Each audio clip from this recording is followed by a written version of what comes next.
Hitesh Anadkat Rajkot wholesale textile merchant association president छूँ અને Rajkot retail એસોસિએશનનો કારોબારી સભ્ય છું। હા, ગઈકાલે અમારા રિટેલ વેપારીઓની ધર્મેન્દ્ર રોડ, લાખાજી રાજ રોડ અને કડિયા નવ લાઇનના તમામ રિટેલ વેપારીઓની એક એજીએમ મિટિંગ હતી, જે ખાસ કરીને પાથરણાવાળાને જે દબાણ કરે છે અમારા વેપારી વિસ્તારમાં, શહેરના જે લાખાજી રાજ રોડ અને ધર્મેન્દ્ર રોડના વેપારીઓને અવરોધરૂપ દબાણ થાય છે એ બાબતે અમારે ગઈકાલે ચર્ચા થઈ હતી અને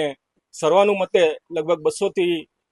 200ની આસપાસના જે વેપારીઓ હતા બધાએ સર્વાનુમતે એવો નિર્ણય લીધો છે કે ગુરુવારે 31 તારીખે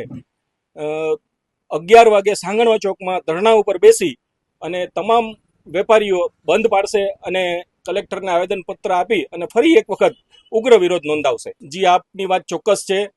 કે અમે અનેક વખત રજૂઆત કરી અને પાછલા દિવસોમાં 2 વખત બંધ પણ પાડી ચૂક્યા છીએ, પણ છતાં જે તે કમિશનરે કોઈ આ સમસ્યાનો ઉકેલ આવ્યો નથી। ફરીથી એક વખત અમે આ સમસ્યા લઈ અને કલેક્ટર પાસે જવાના છીએ